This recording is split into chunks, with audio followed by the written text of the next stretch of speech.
Voiceover on. Google. Chapter 1. H-2-Oh no. 62. 12. 2. Right. Bot. Summer the Fast Fin. R. The rescue riders were out camping in the forest. Since there were no rescues to be done lately, Chief Duggard said that they could have a small vacation. They decided to go camping. It was early in the morning and everyone was sleeping. Well, everyone except for Layla. That is, Layla needed some time to herself. She had been with the others so much that she needed some alone time.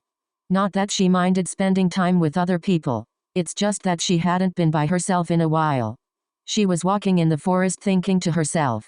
But before she left, she grabbed her pencil from her small purse and an extra piece of paper and wrote the others a quick note. When you wake up I will have already left. But please don't worry. I will be back around noon or so.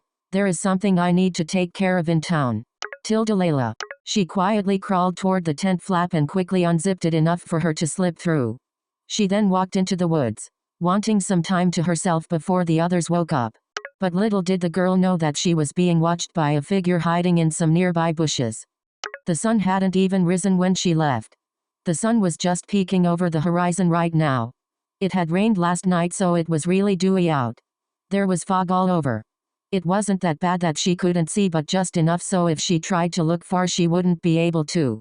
Layla had her small satchel that had her pencil and dragon diary. Normally she would be a bit tired for waking up this early even though she is a morning person, but she went to bed early so that she could be back in time for a little bit of breakfast and training. It wouldn't be fair if she skipped training and everyone else had to do it. Layla listened to the birds chirping happily and the small crunch the grass made when she walked on top of it. She suddenly saw a small pond in the distance, though it was still hard to see. She carefully walked over to the pond. She bent down and touched the water gently. It sent small ripples through the water. Some people don't pay attention to the little things and miss out on a lot, like seeing the beauty in smaller things. An example is like just now. The water. How it can be so graceful. People take water for granted. If we didn't have so much of it, people would die. If there's a lot of something, most people take it for granted. She stood back and looked at her reflection. Her hair was in its normal braid. Her eyes shone the normal green they always are. She had on her usual outfit and her face had a kind smile. Then she saw something behind her. It looked to be in the shape of a dragon. Layla stared at the strange shape for a few more moments before stepping back and deciding that she should start heading back. As she backtracked through the woods, a strange sound in the distance made her stop in her tracks. The sound came again and Layla's heart dropped to her stomach. A snap of a branch made Layla stop in her tracks. She quickly spun around, her sharp eyes searching for signs of danger. But there was nothing there. Must have just been my imagination, Layla quietly muttered to herself, still a bit on edge as she carefully traversed through the woods. But before she could take even a single step forward, something leaped out from the shadows and tackled her to the ground. Yelping in surprise, Layla tried to wriggle out from underneath of the figure's small yet larger frame. But it was no use. Please. J just let me go, she begged, wanting to get away and run back to the safety of the camp. The woman just simply smiled down at her, making the hairs on the back of Layla's neck rise up in alarm. What are you doing? The woman didn't answer, simply pulling something from the folds of her cloak and chanting something that Layla couldn't understand. Before Layla could say a word, hot searing pain shot through her entire body like a savage wolf hunting for its prey. Her small form twitched and writhed. A high-pitched scream tore from her throat and her vision started to fade away. Help me, somebody. Please help me. She silently prayed in her mind, hoping against hope that Dak or one of the dragons would hear her agonized cries.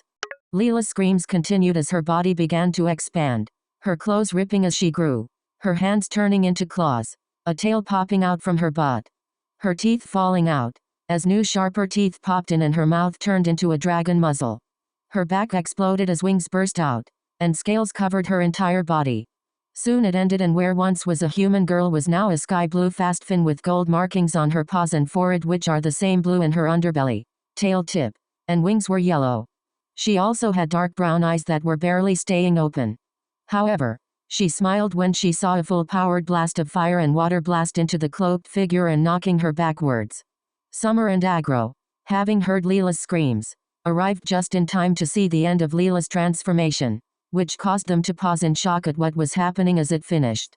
before recovering and acting to save her when the cloaked woman approached. Summer, seeing what the woman was about to do, quickly leaped in front of the now unconscious Layla and gave a low warning growl. "Stay away from her," Summer shrieked, snarling and leaping toward the woman at an unnatural speed. "I won't let you hurt her," the fast Finn growled, not really caring if this woman could understand her or not. "What did you do to Layla?" Agro shouted, her body lighting up with a soft orange glow. "And how do we fix what you've done to her?" The fire fury snarled, preparing another fire blast just in case it was needed. The woman cackled manically and muttered another incantation under her breath. The area was covered in smoke and the woman disappeared without a trace into the smog. "Hey, where'd she go?" Agro asked once the smoke screen had finally faded. "And what are we going to do about this?" Summer shrugged and turned her gaze to Layla. "I dunno, Ag. But we need to get her back to camp. And fast." "But what would the others say if we come back carrying an unconscious fast Finn who they have never seen before?" Agro asked her, blinking and tilting her head to the side. "You know that doing that will only make the others ask us questions that we can't really answer right now." The smaller dragon said the last part while motioning to Layla with her tail. The young water dragon sighed softly and twitched her tail anxiously from left to right. "What are we going to do? Is this going to change everything? What about the team? What will they think?"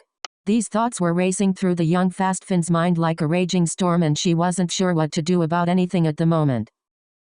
Whoa, calm down. It's gonna be okay.